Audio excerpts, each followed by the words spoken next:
Welcome. In today's video, you'll learn how to turn on the brand new app lock feature on WhatsApp for PC. This update is perfect for anyone who shares their computer or simply wants to keep their chats private and secure.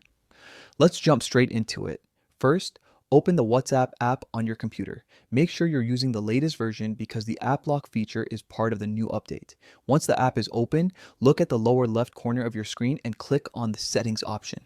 Next, you'll see several settings categories. Choose privacy. This is where all your personal and security options are located. Scroll down until you find the option called App Lock.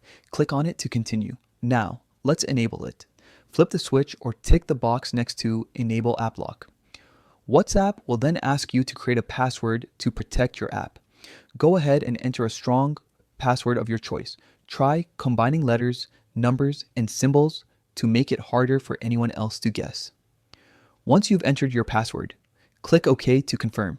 From this point on, your WhatsApp app will ask for this password every time you or anyone else tries to open it. But that's not all. WhatsApp now gives you the option to decide when the app should automatically lock itself. You can set it to lock after 1 minute, after 15 minutes, or after 1 hour of inactivity. Choose the option that best fits your routine. If you often step away from your computer, setting it to lock after 1 minute is a great way to keep your privacy secure. And that's it. You've successfully activated App Lock on your WhatsApp desktop app. It's a quick and easy way to make sure your conversations stay private even when you're not at your computer. If you found this guide helpful, don't forget to like and share it with your friends so they can protect their chats too.